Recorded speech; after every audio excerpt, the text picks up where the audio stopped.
Welcome to the Inner Entrepreneur. I'm Paul Ryan, and today's guest is Philip McKernan. Philip is a world-renowned speaker and author. He has worked with countless leaders, entrepreneurs, and athletes. Philip's work is all about going deep, connecting with who you truly are, connecting with your purpose, your passion, and having the courage and the bravery to follow that calling. His flagship retreat, Brave Soul, is held in the Brave Castle in the west of Ireland, a beautiful 500-year-old castle that Philip has carefully restored over the past many years. It is a great pleasure to have Philip on the show, and there is so much to take away from this. Let's jump on in. Philip, welcome to the show. It is great to see you again. Yeah. Obviously, we have met and spoken a number of times via the Entrepreneurs Organization.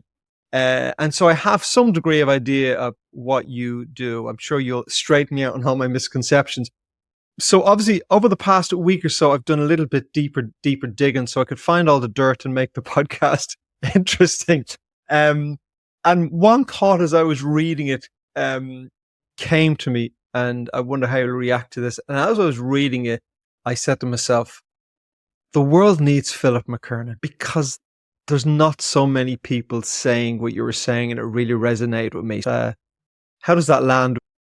It makes me feel actually quite emotional, actually. It feels, very emotional, because I spent far too much of my life thinking the world wanted me just to go away, that I was a nuisance, and that I was a bird. Yeah. I was actually, it genuinely stirs a lot of emotion in me, and in a good way. And I think, maybe I'll just leave it with that. It's, and I suppose when I was reading through your website and through Dead Man Walking, and I suppose Dead Man Walking refers to Philip McKernan version 1, as opposed to Philip McKernan version 2. And when I was reading it, you said it was difficult, the transition from who you were or who you were pretending to be to who you've become. I wonder if you dig into that transition space a little bit more. And the reason I ask you that is because a lot of people listening to this will resonate with the idea of operating in the world as someone who they know they're really not, but are terrified to become or even admit who they want to be. And that transition is a terrifying place. I know, because I've been through it, and I'd love to hear what it was like. If you can roll back, it's about 20 years, I think. I'd love to hear how you were working in Java Republic, which is a family business. You transitioned out of that. It must have been a terrifying experience. Could we start back there, and could you share that story, please? Yeah, it was a terrifying experience. I remember applying for a car sales position, and I think in the world of business, we often make fun of car salespeople, and they are often at the butt end of jokes and everything else, probably deeply unfairly.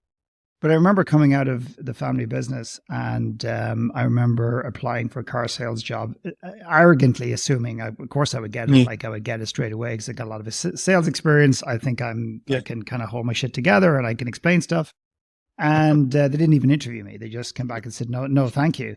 So that was one of those moments where there was lots of lows. I guess I didn't know what low was until that phase of my life, and I think one of the things for me looking back is I probably overstayed. And I think as entrepreneurs, we often overstay our welcome in certain places, assuming that the finish line, the way I look at it is going up a mountain, the finish line is going to be the top of the mountain. But if you think about tectonic plates and they're pushing together and they push the mountains up, think about the mountain being the finish line, the summit. The mountain summit, if you like, keeps getting pushed up. In other words, it keeps moving. So at what point do you actually draw a line in the sand? But it was a terrible time, but I think life leaves clues. And one thing that not many people know about is many years previous to that, I was on a holiday in Canada with my mum and dad. They did a house exchange. Myself and my girlfriend spent some time, and my life is full of random meetings. And if you believe in random, that's fine. If you think there's no such thing as random, that's another perspective. And I remember literally walking down the road to this little golf course, little 9-hole golf course, I think it was, and saying to the guy, can I play? And long story short, he said, well, hang around. I'll see if I can get you sorted out. And I was just about to leave. And this man called 𝐵𝐆𝐷𝐿 walked straight up to me with a Northern Ireland, Belfast accent and said, I hear you're looking for a game of golf. And I'm looking at him thinking, that's not what I expected. Anyway, we're on the golf course an hour later, and I said, what do you do? He said, I just have written a book called The Power of Focus with a Jack Canfield from Chicken Soup for the Soul. So my first thought is, he's a cult leader. What is the power of focus? That sounds like some sort of religious cult. I don't want anything to do with it. And immediately I shut down in my typical, with respect, Irish cynical way, because I think the Irish are a little bit more closed than perhaps, certainly then, than we are now. And anyway, long story short, when I left Java Republic, after falling kind of to that depth in terms of feeling I was worthless, I reached out to him and he said, I was living in Ennis in County Clare, and he said, I said, did you ever get that coaching program off the ground in Europe? And he says, well, actually I did. There's a guy called Tommy and he's running it. And he's in some place called Ennis. And I said, Ennis? And he goes, yeah. Across the road. That's just down the road from me. Yeah. Like as in down the hill. The following night I had a pint with a guy and that sent me off on this, call it coaching journey. And that was the beginning of that. So when your life leaves clues, if you're prepared to look back and see the signposts, and I obviously was interested in helping people, I just didn't think I was going to be able to do it. But it was always in my DNA, always in my blood. It's been a wonderful journey, it seems. And I think my perspective on it is that life is leaving clues for all of us all of the time. Mostly we choose to ignore them. And when you ignore them, those soft whispers become screams and they become traumas and tragedies if we ignore them. And my suspicion is that most people just ignore life's little messages. Yeah, absolutely. 100%. I'm going to share something now that I've only shared once on a podcast interview, and that was very recently. And I've known about this for quite some time. But there was one of my cousins, first cousin, not my cousin, my cousin's first cousin in America was home many years ago, and she said, "So, did you?" She walked into the room. She hadn't seen me since I was a kid. She said, "So, did you make it?" And I went, "Excuse me?" She goes, "Did you make it?" And I said, "Make it like how?" She said, "A priest. Did you become a priest?" And I said, "What are you talking about?" And she said, "When you were young, I remember asking you what you wanted to be when you grew up. And you looked at me without any hesitation." Now, I have no recollection of this whatsoever. Obviously, I've just blocked it out of my mind. And you looked at me straight in the eyes and you said, "I'm going to be a priest." And I'm thinking, no, that's bullshit. There's no way. That was my other brother. That was my cousin. That was somebody. That was not me. She goes, "Philip McKernan, it was 100% you." And when I connect with that, and I don't share that maybe for obvious reasons, but I think to myself, the last thing in the world I was destined to be was a priest. But what was it? Was it the ego about standing on top of the church and speaking to people? Was it helping people? I think it was a combination of things. But I think ultimately at that point in my life, I saw the priest as somebody who was helping people in the community. So really, when you talk to my mother and you explain what I do, she has no idea what you're talking about. But if you just humanize it and you get rid of the labels like coach and speaker, Philip is a brilliant listener. That's what people would say about me. He's a brilliant listener. He listens so deeply, and then he helps feed back to people, ask them the right questions, support them where needed, and then challenge them when they're not expecting it to get the best out of them. She'd go, sure, Jesus, he'd been doing that all his life. And I have been doing that all my life. I feel that the things we do so organically and so intuitively, we don't put a value on them. We go, if I want to create value in the world, I got to go and find something that I don't know about myself that has value, inherent value in the world. We tend to, in that pursuit, bypass the simple things that we've always been doing in the pursuit of finding something that the world may or may not even want in the first place. The world wants what you do, and the world wants you. That's it. But how do you discover and how do you rediscover and reconnect with those simple things that we do just so intuitively? And that essentially has been my journey. Kicking and screaming. I'll finish here. I was dragged kicking and screaming to the thing that I now do, and I will spend the rest of my life doing. And so there's lots to unpack there. But it strikes me why I said the world needs Philip McKernan is because people don't talk about this idea that it is innate in you. What you get to bring to the world is innate in you. It's already there. It's not something magnificent you have to find and create. It's a question about looking inside. I have this notion, and the image I've used at times is that when speaking to people, that you're standing in the middle of a football stadium as a small child, and you have all these ideas of what you want to do. In your case, become a priest, but there's 80,000 people screaming at you, which is your parents, your teachers, your siblings, TV, Twitter, everyone, gurus, and they're all telling you what you should be, what you should think, what you should believe. And we approve, like, love you, befriend you because of all of these things. And these voices are screaming at you, and somehow we have to listen to our own voice. And I think that's extremely difficult. Or maybe it's just we forget how. Does that analogy make sense to you? It does make sense, absolutely. In fact, during the Celtic Tiger, I remember in amongst all of the applause and all of the gratitude and wild celebrations around how great the juggernaut of the Celtic Tiger was, I remember becoming increasingly more just disenchanted by the whole thing. I just didn't like what I saw. And the feeling I had, this sounds very much like a victim feeling, and that's probably what it was at the time. The victim part of me felt I was standing on a train track. I was witnessing millions of people standing on a train track, or tons of people on a train track. I could hear the train coming, but no one else could. And again, it's not to say that I'm the only one that can see shit. That's not what I'm implying, but I was the only one willing to stop and actually question it. And the train was coming. And what I was watching is this group of men and women partying and living it up and spending and everything else, and slowly allowing themselves to be eroded away from the essence of who they are and what they believed and what they stood for and their values. And I was one of them in many ways. So I was on the track and watching it at the same time. But if I go further back in my own journey, I got a lot of, I think, there's different types of voices. You can get people who have huge expectations on you and say, you're going to be amazing. You're going to amount to something. You're going to take on the world. And that can be both received in a very positive light, and it can be received with a sense of burdensome, which I've received. And then there's another type of voice, which is the voice of cruelty to some extent. And teachers telling me I was stupid and I was going to amount to nothing.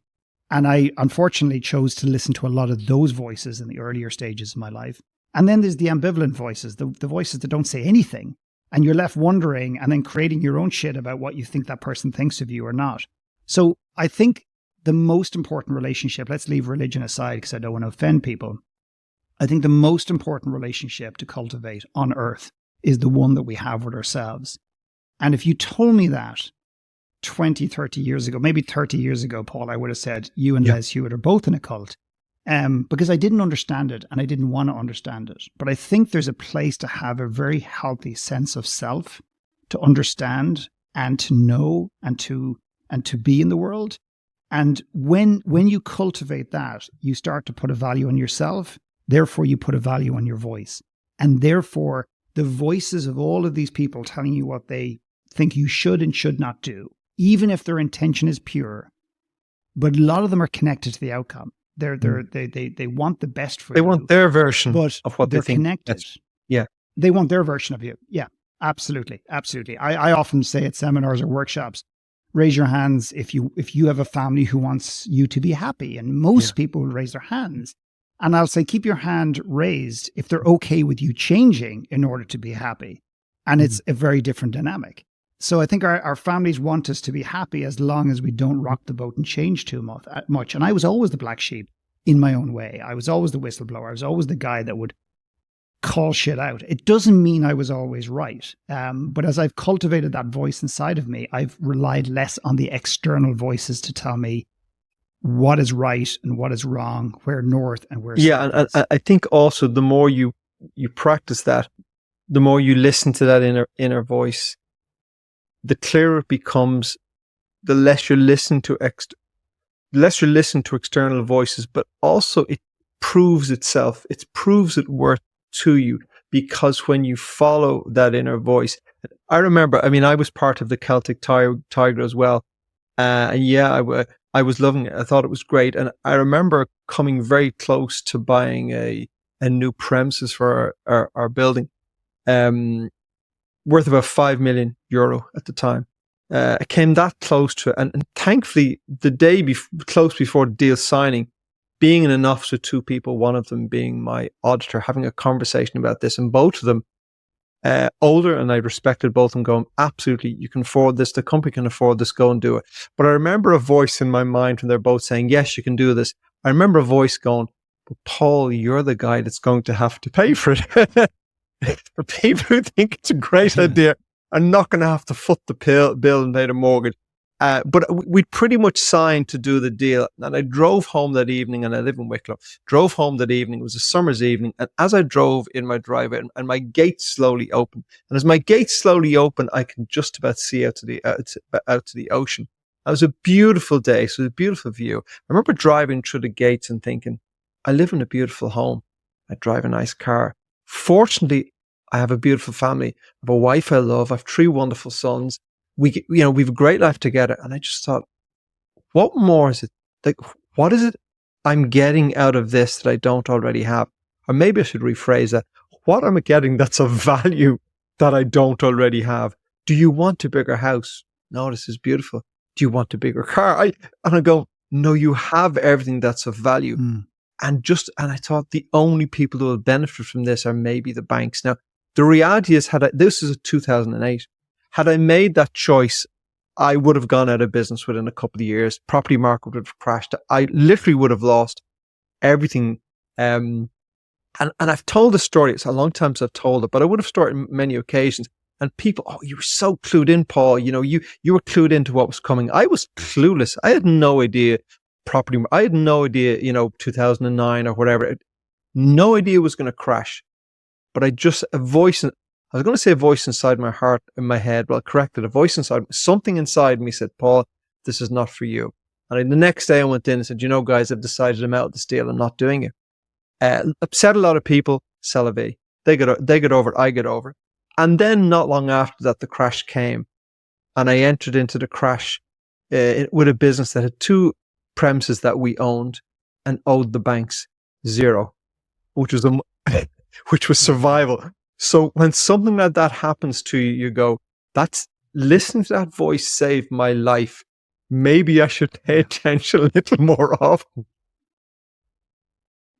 Yeah. Well, I think the person who said you were clued in was 100% correct. Yes, and incorrect at the same time. You may not have been clued into the markets and what was going to happen. And I don't think anybody really knew. And when you've got 7,000 economists telling you that it's going to end and it's going to end badly, someone's going to get it right at some particular time in history. Not to say economists are all wrong, but I think, not many people predicted the severity of what we said. But the person who said you were clued in was also extremely right, that you were clued in to that kind of internal compass, that guidance, which a lot of people roll their eyes to and think is fluff, particularly in business. And I call bullshit on that. And there's lots of science and incredible examples and stories of this. And I can cite many stories to validate this, but I'll share one a personal experience. I'm in a room with a group of entrepreneurs. I'm running a workshop. And my work tends to navigate, when I work with, say, for example, athletes, it's everything off the field. Like I work with soccer players at a extremely high level. And I work with them in anything off the field is my business. Because if they're struggling with a relationship, they're struggling with their relationship to money, they're struggling with something, addiction or whatever it happens to be, that's going to affect their ability to perform when they're on the pitch, clearly. So I remember in this workshop one day, so a lot of personal stuff comes into my work. So if I can help the entrepreneur on the personal journey, I have no doubt that they will, have no problems navigating a lot of the business journeys that a lot of them are on. And I opened up by saying, well, what brings you here? And this lady kind of threw her hand up and said, I'm here because, I've gone through a tremendous upheaval in my personal life. My husband cheated on me. He devastated. He broke my heart. And as she's speaking, I'm seeing everyone kind of almost subtly nod in agreement. And I'm thinking, they all know this story, but none of them know each other. These were all independent entrepreneurs. And lo and behold, she'd gotten to everybody before it started and told her the story. And she seemed overly enthusiastic to share, which is always interesting to me. And finally, she stopped rambling on about this story, and I don't mean to sound, ruthless around it or lacking in compassion, but I was when I see a pattern that's not serving somebody. And I finally said to her, "Did you see it coming?" And she was outraged by the question and even the thought. She goes, "Of course not." And I said, I'm going to go out on a limb here. I'm going to call bullshit because I think you're way too smart and way too intuitive not to have seen or sensed something. And she started to, now most people would not notice this. It was more of a feeling that I was picking up. But she started to very gently vibrate with pure, absolute anger. And it was directed at me. To have the audacity to even suggest or even question this story that, by the way, she had the story so dialed in. It sounded well rehearsed. Story to keep her stuck. Oh, it was brilliant. It was kind of watertight until it came to me, because I'm pretty good at navigating those. And I said, "How are you feeling right now?" She's fine. And I said, "Well, I'm picking up a little bit of anger." That's not true. I was picking up a tremendous amount. And I suspect it's probably aimed at me. And by the way, I'm absolutely happy to apologize and retract and to say I'm wrong. But if you just don't mind, if you could just go beyond the anger, I'm just curious what you're feeling. And she dropped her head, and I didn't know what was going to come next. And as she lifted her head out from behind her hands, the mascara was pouring down her face. At this point, pretty much everyone in the room was looking at me going, "You're some kind of an asshole. Like, we've just started and you're having a go at this lady," which of course is not my intention. And she said, "I knew it the day I met him, and I knew it the day I walked down the aisle." And why that is such a powerful example. And by the way, the winner here, the hero here, the guru here is her. She's the one that had the courage to allow that truth to emerge and to share it. Like, she's the hero. Is that if we are not aware of our part in narratives that don't serve us, that's why history continues to repeat itself. Change without awareness is simply change. Change with awareness is called growth. And when she truly owned her part in this, she could then stop telling the victim story. She could stop blaming this man, who, by the way, just so we're super clear, I'm not validating or his behavior. That's not what this is about. What he did was clearly wrong. It was a sense of betrayal. It hurt her. I get it. But she was walking around the world and using that story to hold herself back, and therefore not opening her heart, not trusting men again, staying lonely and keeping herself an island. And the minute she realized that story, her life shifted. And what's coming out of that story for me is courage. Two things. One is you had the courage to call her out, because at the end of the day, that's how you get disapproval. And none of us, even if you're a speaker on stage, you don't be disapproved of. But in that moment, whatever space you created, because she could have told you to F off and walked and stormed out of that and complained and said, "He's terrible, never hire him again." She could have, but in that moment, for whatever reason, probably because of the level of authenticity and honesty you brought in that space, she felt safer, enabled, empowered, but she had the courage in that moment to face up to a truth that she had already known. That's what it sounds like. It is 100% not just beautifully said, it is 100% accurate. And I think that's the piece that's key. And as a call me a coach, whatever you want to call me, why that's so key is my ego wants to own. No, Paul. No, that's a tiny part of it. What really was about was my precision and my ability, and the fact that I was so good, and the way I asked it, and the way I rented a room that had yellow walls make all the difference. It's all about me, Paul. Yeah, they make all the difference. A lot of us want to own, but if you really want to empower people, you want them to kind of come to the table with the realization themselves as much as possible. So they become the heroes of their own journey. That is real empowerment. And if there's anything that I'm very good at, there's probably two things I'm very good at. One is listening. And I wouldn't even call it listening, it's hearing. I go beyond the traditional listening and I hear into what people are saying. I go beyond what they're saying and hear something they can't even hear sometimes. And the second thing is giving people back ownership of the work that they have done. And what that does is it allows me to empower people, but it also keeps my ego in check. And I do believe that is one of the big slippery slopes in anybody in a public domain is watching the ego and setting a framework in place to make sure that the ego doesn't kick in, because it's insatiable and it can take over very, very fast, and you become disillusioned and lost, and you think you have all the answers. And I certainly don't. But it also sounds like what was done in that space was there was no blame. You were going, if this is wrong, I apologize and we'll move on. So there was no sense of, I'm smarter than you, I know it's right. Because I think a lot of people move into two things that I witnessed: the desire to fix and to apportion blame. And so you share a problem with me, and maybe that's ego. I want to show how smart I am, and I go to fix it. I offer you a solution instead of just sitting in that discomfort of witnessing your discomfort, but allowing you to sit there long enough to make a choice. Do I witness this? Do I recognize this? And do I therefore move through it? Or do I continue in my delusion? The question that I'm wondering about this is, how many people are willing to take that step? If you and I walk down to Grafton Street now and there's 500 people and we stand those 500 people, in day-to-day life, how many of those people are willing to take that step of confronting the stories they've told themselves, the lies they've told themselves? Unfortunately, not many. And I think that's the harsh reality. And most of us will either face those much later in life, when we're close to our own mortality, or we hit a crisis. And unfortunately, a lot of those crises can be for example, midlife crisis. And I don't mean to offend anybody in the medical world or whatever it happens to be, but I think midlife crisis for many, particularly, well, I wouldn't say even particularly men, I think men and women, is not some sort of natural, inevitable period of life. It is simply our decisions or indecisions catching up with us. And it's typically the things we haven't done that we regret. And I feel that, I think there's stats out there, it used to be 90%, but 95% of people die with major life regrets. And I think that is unnecessary.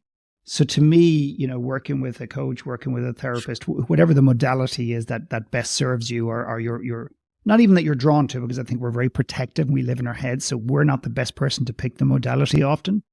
But if you can put yourself in a situation to stress test the stories you're telling yourself, worst case scenario is you come out with saying, well, that was a waste of €70 or whatever it was, because that story is actually watertight and is true. The other option is you come out and go, oh my God, I've been telling myself a story that's bullshit for 20 years. And now I see the destruction and the discomfort it's caused and where it's held me back. So going back to your very original comment that this, I can't remember precisely what you said, but this, shining the light on ourselves and this evolution or phases that we need to go through can be very difficult.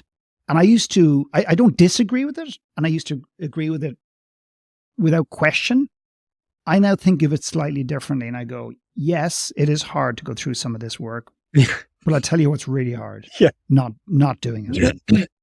That's hard, because I tell you one thing I don't want to do. I don't want to walk down a road someday and bump into the version of myself that I could have been if I'd had the courage to go out and try and experiment and put myself out into the world.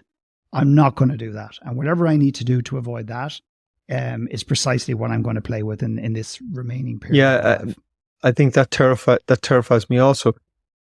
But when you ponder this idea that people die with regret, and I certainly think that a lot of people do die with regret, but I expect it's not the regrets the young man thought he would die with. So do I regret that my business is not 10 times the size? Do I regret that I'm not a zillionaire? I think on my last breath, I will care little about any of those things.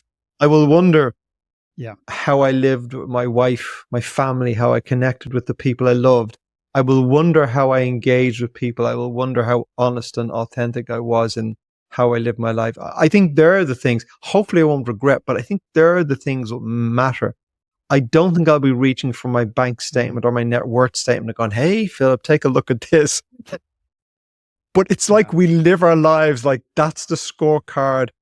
we're measuring life by, and we're taking the wrong litmus test.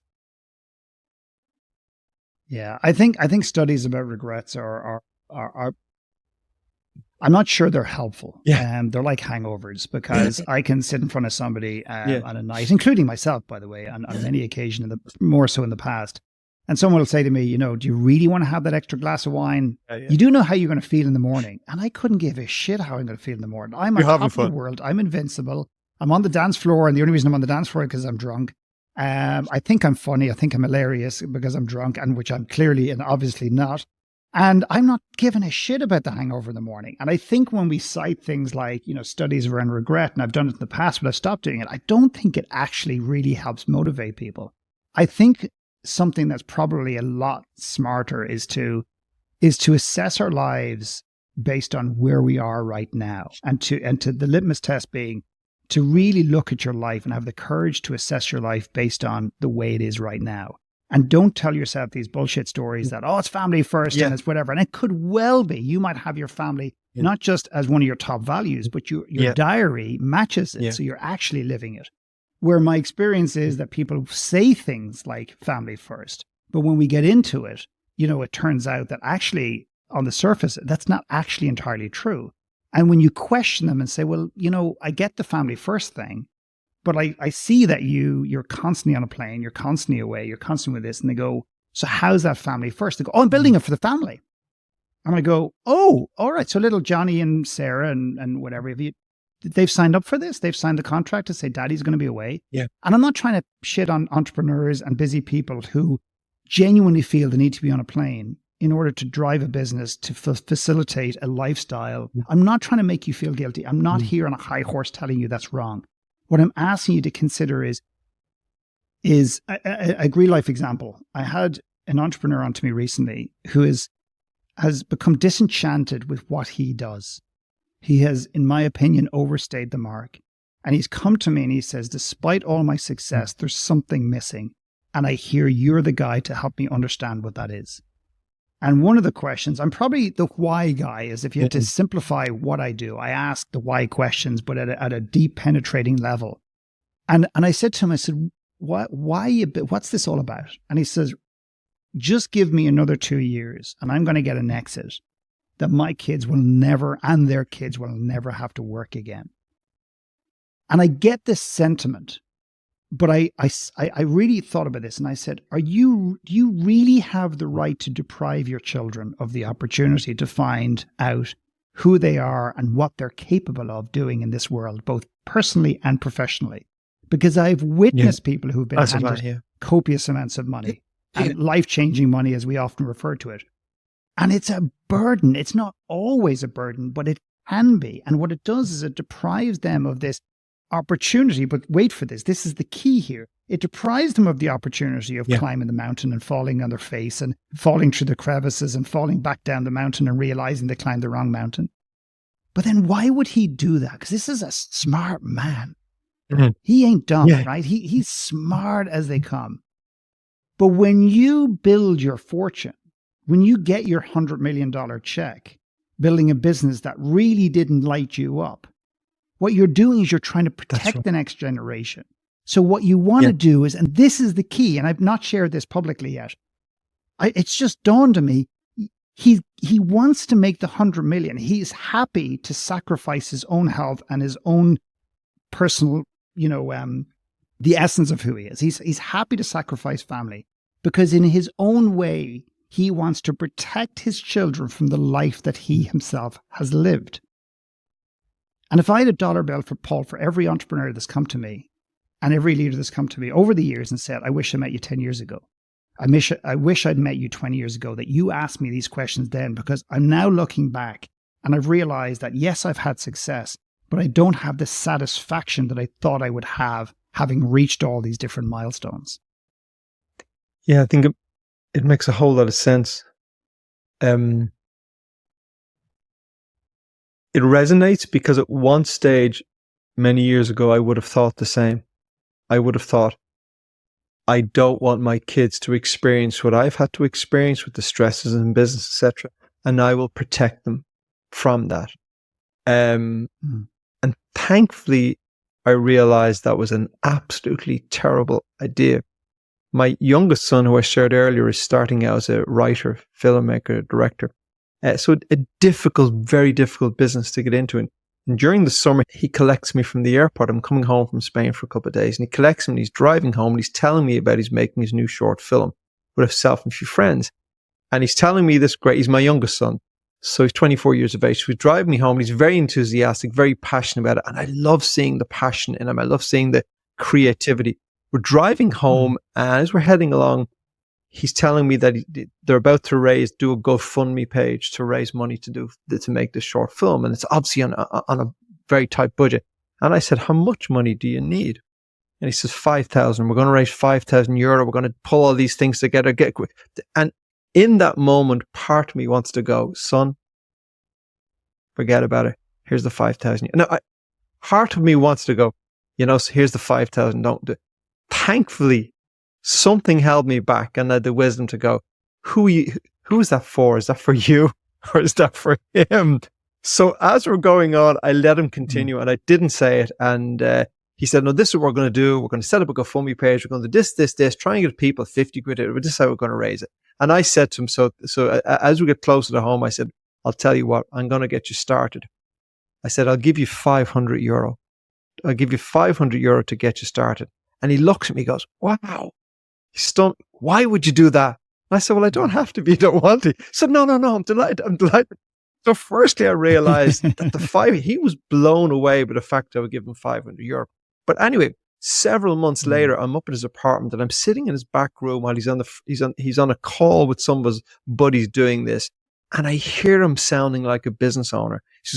He's saying, hold a sec, tell her to pull back on that. We don't have the budget for this. And he was organizing all these things they were organizing to do the film within managing people, managing budgets. And I thought, I nearly took all of that away from him. I nearly took away the sad, because when this movie it goes out in the Lighthouse Cinema or whatever next year, he was standing there going, I did this. I took this from the ground up. Not my daddy handed it to me.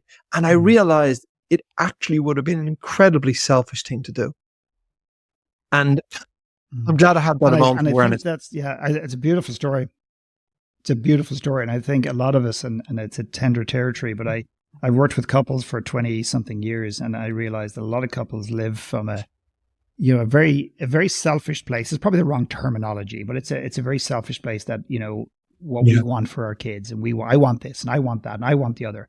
And when we think about it, we often parent from a very selfish place. Now, the intentionality is around protection. So there's a beauty in it. It's lovely that you even think about writing him a check for $5,000, but you're smart enough to know that actually it would have deprived him of many other things, because when he does this short film and then he gets, hopefully success, and then he wants to make the next short film, and precisely, it is doubled.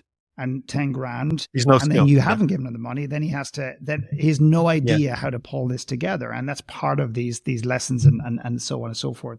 There's a beautiful story. I shared it yesterday for the first time in a long time, but around young people. And I learned a lesson about relationships. It was one of the most extraordinary lessons I've ever learned. And long story short, this entrepreneur brought a 15-year-old young man to a workshop with me. And this young man didn't want to come, and the business owner handled it in such a beautiful way. Rather than saying, you should come, you need this, he went to him with my advice and said, you're probably going to say no, because if my dad had asked me, I would have said absolutely no way. But this is the invitation, and come back to me if you want to come. And to his surprise, Matthew, his son at 15, came back and said, yeah, I'll go and check this guy out, kind of thing. Anyway, there's this 2-day event, and this particular event is the details of which don't really matter, but it's these men and women standing on stage delivering their one last talk. And it sounds morbid, but it's actually very profound. And that's why the event itself is so profound, not because of me, because of these extraordinary brave men and women. And at the end of the event, Matthew walked up to me and hugged me, which he typically doesn't do. His dad starts crying when he sees his son holding an older man, which is me. And as we break the embrace, I said, Matthew, do you mind me asking you, what, after watching these men and women share their talks over the last 48 hours, what's your biggest takeaway? And without missing a beat, Paul, he goes, it's great to know that adults have problems too. Wow. And he wasn't trying to be funny or cynical or smart or clever. He was so serious. And I had an incredible conversation with his dad afterwards. And his dad, through that message, his dad, and I'm the same, I've done the same thing. His dad didn't even know he was doing it. But when his son would come and say, you know, I lost my soccer ball, and his dad would say something like, seriously, I'm trying to pay the mortgage, and I'm looking at this new building, and we've signed a lease, and I've lost 2 employees. In that moment, his soccer ball is the most important thing in the world to him. And when we shove that away out of the side, we dismiss it because we've got these bigger issues. We don't fly that. Before we know it, we're doing that with him being his broken heart and a broken promise and a friend that dumped him and so on. And before you know it, these kids become really isolated. And it was absolutely the most extraordinary piece of advice I'd ever received from a young man. And I don't think he even realized the gift he gave me. And I've subsequently used that story to honor him and to cite him as it was just extraordinary. It sounds to me like what you're talking about is being present. You know, being present with what you feel, being present with what you experience, and not always been moving into the future thing. And when my sons were in school and we went up one evening they had, you know, speakers in to educate the parents, and one of the child psychologists something, and she said something that always stuck with myself and my wife. And she said that, you know, mostly as your children come to teenagers, they don't want to engage, they don't want to talk that much. It becomes much more difficult to talk to them. And what she said is, but there'll be moments, and the moment when they walk into the kitchen at 9 o'clock in the evening, and you know they've something to say. And maybe you've spent the past 3 months trying to have a conversation with them, and they're too busy. And this moment they walk in and they've something to say. And she said, when that moment happens, turn off everything, sit down and talk to them. And that became the mantra in our home for myself and my wife, that as our kids, they're adults now, but as they went through these teenage years, that we would be aware of this, aware that we want to communicate them, but they weren't always up. But when that, you know, magic door opened, that it became your absolute priority. And it's led to some beautiful conversations. I've been standing in my kitchen when my children lived here, and you'd be ready to go to bed because you have an early start in the morning, and a conversation was starting, you're going, but you know this is the moment to stand here. And that leads to a beautiful connection.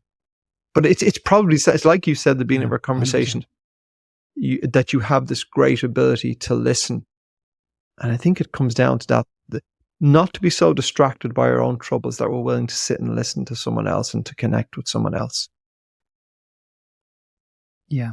And I think there's lots of things we can do to create environments where we can be more present, whether it's something as simple as turning off your phone at night or putting a timer on your Wi-Fi and so it all shuts down at a certain time. And they're all kind of solution-focused strategies, of which we're brilliant at entrepreneurs. But the challenge with most entrepreneurs that I work with is that they're problem solvers. Okay, that's why they're entrepreneurs. They see a problem and they want to solve it. And that works really well in their business. Their sales are down, they have a solution. Their marketing campaign has gone awry, they have a solution. They see a solution in the market, they create a product or an offering or a service, and that what makes them successful. And that's why the world needs more and more and more entrepreneurs. And I don't believe politicians change the world. I think people do. And I think within people, I think entrepreneurs are the ones that probably we need more than anybody else in the world. But here's where entrepreneurs consistently make mistakes, and that is in the area of relationships. So they take the same methodology of a fix-it methodology. They see a problem, they try to fix it. So let's just say their partner comes to them and says, I'm not happy. I think I need to go back to the workplace. I've taken 10 years off to look after the kids, or vice versa. It could be a guy. And the entrepreneur doesn't sit there and really not just listen, but hear what's going on and be as present as they can be. We're biting at the bit. We're lifting off the couch. Our butt is about 3 centimeters off the couch. And the person's looking at us going, are you going somewhere? And just, are we finished? Because I have to go somewhere. And they're going, okay, we're finished. And they rush their computer. And the next minute you hear an inbox notification. The person's speaking from the person that's just run away. And the notification is the 10-step process how to fix the problem that you've just shared. The book they should read to solve the problem. And when I work with couples, here's what couples feed back to me. Show me a man who wants his wife to do nothing other than believe in him, and I will show you a woman who wants her husband or partner to love her for who she is, not who you want her to be. And when we try to solve the problems, we're basically, number one, is dismissing the issue to some extent. We're rushing to solve it. And Einstein, and don't quote me on this, but I think it was Einstein said that when it comes to the big problems, we need to spend 95% of the time focusing on the problem and 5% on the solution. We move way too fast to trying to fix, particularly as entrepreneurs. In a business that works, in personal relationships, it's like a nuclear bomb. And then when the person doesn't respond in the way that you see it, we do the classic, but honey, I just want you to be happy, which is arguably one of the most annoying lines, particularly for women in a dynamic where they're married to a male entrepreneur. And I get the sentiment, but the solution focus in relationships doesn't work the same than it does in business. And entrepreneurs continue to make the same mistake over and over and over and over again. And I did that for years in my relationship. And it wasn't until I let my wife go. I'll never forget having the conversation. I said, Pauline, I love you, but I'm letting you go. And she goes, excuse me, are you divorcing me? I said, no, I'm divorcing from the role that I took on to make you happy, that you never asked me to take on, that I selfishly took on because I needed to be the hero. And secondly, if I'm really honest, I can distract away from my mission by pretending I'm helping you. And when you don't grow at the same rate as me, then I can kind of cite you as the person that's kind of holding us back. I'm gone. I'm heading up the mountain. I'll see you at whatever point in that journey. It sounds arrogant, but that was a game changer for our relationship, because quite frankly, my wife in many ways is so further ahead in the mountain than I'll ever be.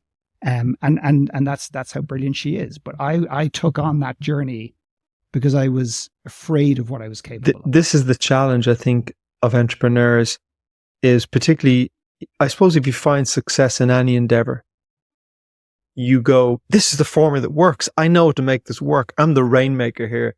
And then you assume I can walk in my door and speak to my 12-year-old daughter that way. That's going to work. Or my wife, my partner. And maybe as entrepreneurs, we're too arrogant to figure that one out. But one thing that struck me going back, we talked about this journey to the self and listening to yourself and your own early journey. And when I was listening to you, I was thinking that most of us, certainly I can only speak for myself, but I think it's probably true for a lot of people. I didn't listen to, and it was again about 20 years ago, but I came to an enormous point of personal crisis before I woke up and said, this isn't working. There must be a different way. So I came to that enormous point of personal crisis, which is why maybe what I said to you earlier, when I heard you speaking, I thought, people need to hear this. And why am I saying that? Because I'm hoping people can hear it before they... I obviously wasn't that smart. I had to literally get someone bang my head off the wall and go, you're going to drop dead from a heart attack here, mate, unless you wake up, and you're going to destroy your life, destroy your family. I just hope that people are smarter than me. And maybe it's the reason I started this podcast and called it The Inner Entrepreneur. And I was never interested in talking about business on it. I was talking about those of us who are drawn to drive business, what goes on inside, because I think the hardest part of it is that courage to be who we are, to be honest, to be open, and to still admit, by the way, we like to build businesses, we like to make money, we like to do all that, but we like to be ourselves. So how is it that people can hear that message before they reach that point? Or can they? They can. They've got to be ready for it. And I think a lot of it is about taking space and time in order to hear that message. And we are in an increasingly busy world, and entrepreneurs are as guilty as anybody, if not most guilty, of selfishly being chaotic And I say selfish, but and I say that on multiple levels. I say that because I think they deprive themselves, they deprive their family, and they deprive the world of their brilliance. And we create chaos because we become addicted to chaos, not because we're addicted to chaos or workaholism, because we don't know how to be at home. And I think that's one of the biggest struggles for entrepreneurs: home within ourselves, home within our families. We weren't trained to do that. We went to business school, we went to entrepreneurship, experiences, or we did, apprenticeship stuff, or we witnessed, or we read, but we struggled to be at home. So I always go to what's actually going. I don't like solving things short term. I want to solve things long term. So why is someone really busy? And as an example, and I go to what are you running from? I always go to what are you running from? So when someone comes to me and they're chaotically busy, inevitably there's something they're on the move away from. Typically, it's some sort of element or aspect of their past, some sort of traumatic thing. And when you ask them about it, they'll often say, they won't use this language, but they'll basically describe what I'm about to say. They'll say, well, I'm happy to talk about my past, chapter 1 to 6. Now, 7 and 8, I don't really want to go there. And I wish I'd never had that part of my life. Now, 9 and 10 were epic, but wait till you see 20 and 21, which is yet to come. It's going to be amazing. In my experience, the greatest gold that every leader has, the greatest gift, not talent, that we all have, lies in the chapters that we're unwilling to navigate into. And it's how to stay present is not about being present. Staying present is being at peace with your past. That's what presence is. The reason we obsess about the future is we want to move the disappointment of who we are, who we feel we are. Entrepreneurs are the most brilliant people when I say that, it sounds like I'm judging other people, but they're brilliant as it relates to moving the world forward and solving problems. But they are the most brutal to themselves. They are the cruelest to themselves. And I want to share something, and I really want to get this out because it's coming through me, and I feel like this. I want to share this really important thing. When I meet entrepreneurs that are very cruel on themselves, I see this in the world of sport as well. And I zone in on it, and I say, well, that self-talk, the way you describe yourself, when I ask you to even just acknowledge something beautiful or brilliant that you've done, you're just an unwillingness. And is that being humble, or are you destroying yourself? Like you knocking yourself? And inevitably what the story they have is, Philip, I've been able to do what I've done because I'm really hard on myself. Yes. I've been able to play at this level because I'm brutal towards myself. And I never, ever want to stop doing that. And my experience is this. They're running on what I would call diesel fuel. They're running on negative energy. And it's never sustainable. That player, as a soccer player, will get injured. That soccer player will get a crisis of confidence that would last longer than normal. Or that entrepreneur will fuck it up. They'll find a way to hit the self-destruct button. The job is to say, yes, it served me to a point. It's got me away from poverty. I now know I'm not like my dad. I now know I'm not like my worst version of myself. How can I start moving into gas or petrol, and how can I start moving into electric? In other words, how can I move from a place of scarcity to a place of abundance? And how can I start moving towards what I want rather than running from what I really do not want? And the drive doesn't go away. What happens is focus emerges and an insatiable desire to make the world a better place than you found it when you first arrived. That's the precipice. That's the space that I work in, is helping people move from diesel to electric, and then going and changing the world as a result of that. And when I say change the world, I'm not saying they've got to write change their world. A million people's lives. They've got to, they change their world. When you change your world, you inevitably change the world around you. 1, 2, or 10 million people, or one person is enough for me. But you've got to be ready. And I'm going to say something that I don't say a lot, but anyone who's sitting in a car driving along and they're going, yeah, no, but things are grand. You know they're not grand. And I'm not here to make you feel any more guilty than you already feel or beat yourself up, because you're brilliant at that. You're probably a pro. But really, what if you didn't make it about you? What if you woke up one morning and you said, well, what if this journey wasn't about me? Because my mantra is, it's not about Philip McKernan. You realize, Paul, when I get on a stage, it is probably the scariest thing that I do. I can well imagine. Every single time. Every single time. It's the scariest place. And I hate it. with a But you passion. do it. And yet it is the greatest privilege because I'm up there because it's not about Philip McKernan. There's a man or a woman in that room that not needs to hear me. No, nothing to me. They need to hear something. And I'm just the vessel or the vehicle for that message to be sent if they want to receive it or not. And when you get someone coming up to me going, you know, you changed my life. I go, no, I didn't change your life. That message changed your life and you were the hero behind it. And I think if we're just a little less self-centered and we just start saying, how do I need to show up in the world to help humanity move forward or even align a mission even closer? What is the suffering in chapter 7 and 8? Remember the book analogy? What is the suffering that I had there that if I could eliminate that or reduce that for one human before I die, what a magnificent life that will have been. That to me is the ultimate purpose that we have an opportunity to do. And until we help, the final step that most people miss in their healing journey and a journey towards true, in my belief, true purpose, is if you don't finally at the end help other people with the suffering that you yourself experienced, you'll never fully heal. That's powerful. I suppose what it comes back to is this word courage.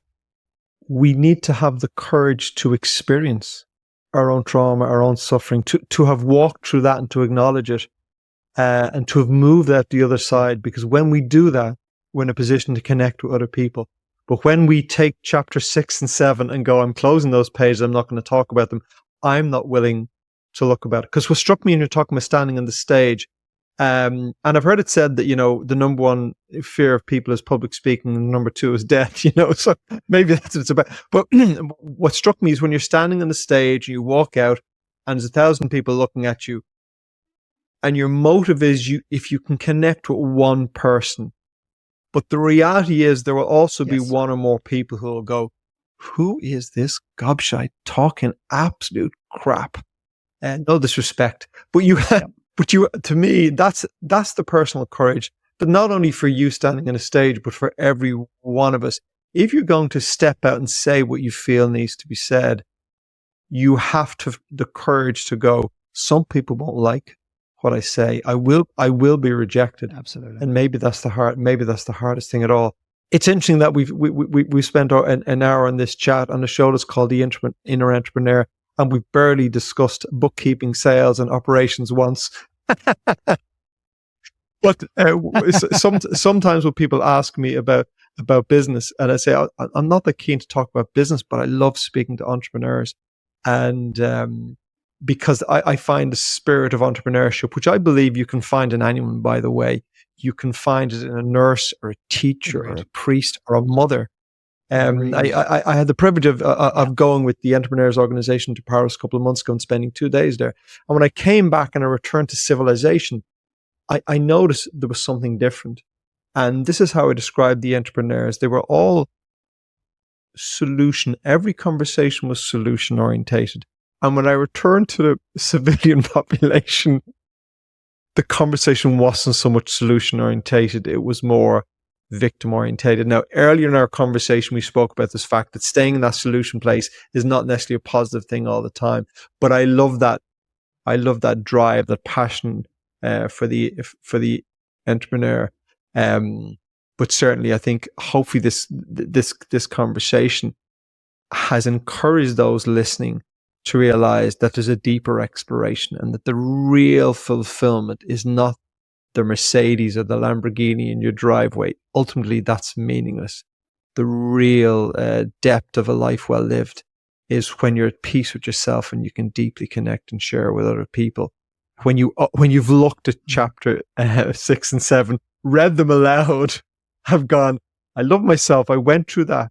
That was the lesson. That was my life. And now I'm willing to share it with other people. It sounds like it's what you're doing, Philip, and I commend you for it. So I won't take up much more of your time. It's been a wonderful chat. So I want to thank you for that. It's been enlightening for me. I couldn't afford to hire you for an hour, so bringing you on the podcast is it's the simplest way not to get an invoice. I want to thank you and I want to respect your time. Is there any one thing you'd like to leave our listeners before we close the conversation today?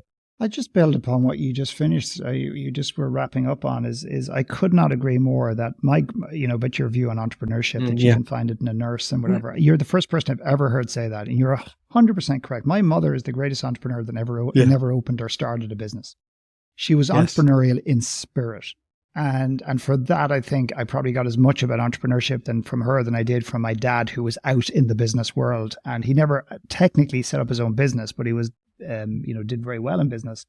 And I think that, as you scour the internet, as you listen to this and you look at your YouTube channels and you read books and everything else, is I would ask you to just temporarily just pause and stop bringing a lot of information into your body and into your soul and into your mind, and get out a pen and paper and start writing out the brilliance and the beauty and the tragedy of your own individual life. Because the wisdom that you have, and I've proved this, literally proved this hundreds of times by putting people on a stage, delivering their one last talk. And the thing about one last talk, Paul, is it's not about gurus and speakers. It's about everyday individuals who, when I ask them, inevitably the single most common thing is, me? Oh, no. Paul, my friend Paul, he runs this podcast. No, he's got a great story. I heard his story, one of the chapters.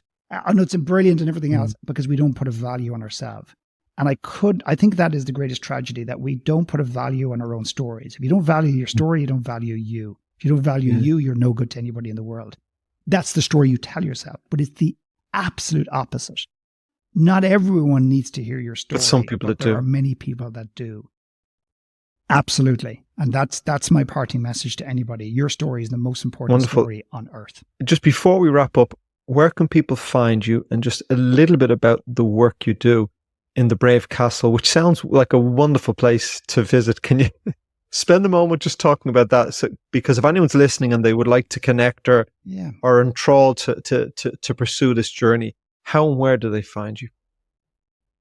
Yeah, philipmckernan.com. And what we're known for is small, intimate gatherings where people from all over the world come. We spend a week on the west coast of Ireland, or 6 days, where people start to reflect on their origin story, where they're in alignment and out of alignment in life, and how they can go back out into the world and show up and to be the best version of themselves, so they can make an impact in their life and make an impact in the world. And again, I qualify world by, it could be one child, one man, one woman, or it could end up being more. And that essentially is what I've been put on this earth to do. I think what differentiates us, if there is one, is we don't create environments that people want. We create environments that humanity needs. And I'm obsessed with unlived, untapped potential in people that they can't even see or access themselves.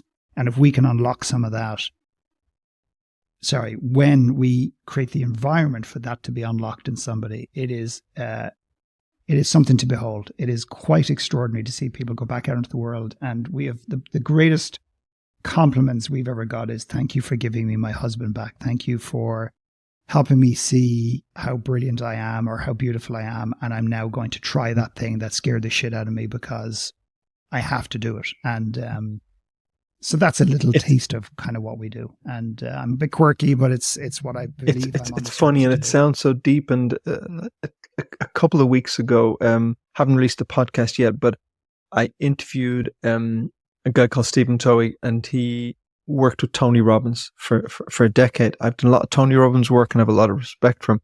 But I had met Stephen throughout those years. He now does his own thing, so I brought him on the podcast.